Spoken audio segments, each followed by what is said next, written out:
જય માતાજી, જય સોનબાઈમાં. હું છું દેવાયત ખવડ. હમણાં જ મેં ચાલી રહેલા વિવાદનો એક વિડીયો પાછો બીજો મારી સામે આવ્યો અને મેં સાંભળ્યો એટલે મને એવું લાગ્યું કે મારે જવાબ દેવો બહુ જરૂરી છે. પબ્લિક સુધી, સારા માણસ સુધી એક સારો મેસેજ પહોંચે એટલા માટે. એ વિડીયોમાં એ બોલે છે પહેલો પોઈન્ટ કે એડ્રેસ છુપાવવું પડે છે એને. તો મારે એડ્રેસ કેમ છુપાવવું પડે ભાઈ? મારી તો અપડેટ હોય કે મારો ગઈકાલે આ કાર્યક્રમ છે, છતાંય તારે એડ્રેસ જોતું જ હોય તો ઇસ્કોન આંબલી રોડ ઉપર મારી ઓફિસ છે, આ મારું એડ્રેસ. ઓકે. બીજી વાત, પ્રશ્ન બીજો કે 200 લોકોને સાથે લઈને ફરે છે. 200 લોકો એટલે એક ગાડીમાં 4નું 5નું સિટિંગ હોય, તો 200 લોકોમાં કેટલી ગાડીઓ કમસે કમ મારે જોવે? આપ પણ જાણો છો.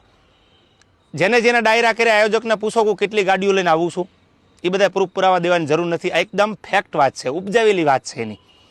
ત્રીજી વાત કરું તો સમાધાન કરવા માટે 50 લોકોને દોડાવ્યા. આવો એ બ્લેમ કરે છે મારી પર. હું સમાધાન કરવા દોડાવું?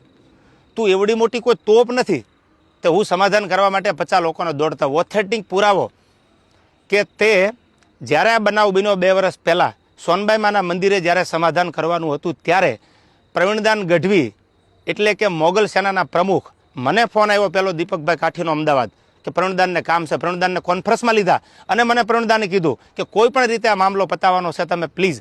મેં કીધું કાંઈ વાંધો નહીં, તમે પ્લીઝ ન બોલો. ત્યાર પછી મને ફોન આવ્યો મઢડાથી દાદુભાઈનો. દાદુભાઈએ કીધું કે તમારે સોનબાઈમાના મંદિરે આવવાનું છે. એટલે મેં કીધું કે આવું ખરો પણ માફી નહીં માગું. તો દાદુભાઈએ કીધું કે માફી માંગવા બોલાવવાના નથી. આ વાત થયા પછી હું મઢડા સોનબાઈમાના મંદિરે રાજકોટથી જવા તૈયાર થયો. એટલે તું એવી કોઈ મોટી તોપ નથી કે મારે સમાધાન માટે 50 લોકોને તારી પાછળ દોડાવવા પડે. મારે બહુ જાજી વાત કરવી નથી, કારણ કે પબ્લિક પાસે, ઓડિયન્સ પાસે એટલો બધો સમય નથી આ ફાલતુ વાતું સાંભળવાનો. પણ મારે પ્રૂફ આપવું એ મારા માટે અગત્યનું જરૂર લાગ્યું. મારો કિંમતી સમય સાહિત્યમાં, મારા જે પ્રેક્ષકો છે એને સારી વાતું સંભળાવવામાં કે સાહિત્યની 2 વાતું નવી આપવામાં છે. એટલે મને આ બધી ફાલતુ વાતોમાં એટલો બધો ઇન્ટરેસ્ટ નથી. રહી વાત બીજી સંસ્કારની, તો સંસ્કારની વાત રહેવા દે ભાઈ. બધાના સંસ્કારની બધાને ખબર છે. જે મુઠ્ઠી બાંધેલી છે એને ઉઘાડી ન કર, ઉઘાડી હવા ખાય. એટલે આ બધી વાત છોડી દે. અને રહી વાત છેલ્લી મોરાની, તો તને સ્ટેજ પરથી પણ કીધું હતું કે જેદી મજા આવે ત્યારે મોરે મોરો દેવાની તારી તૈયારી છે, એથી જાજી મારી તૈયારી છે. પહેલ તે કરી છે એટલે હું તારી રાહ જોઉં છું. સમાધાન પછી સ્થિર પાણીમાં કાંકરીનો ઘા તે કર્યો છે, તો હું તારી રાહ જોઉં છું. આઈ એમ વેઇટિંગ ફોર યુ.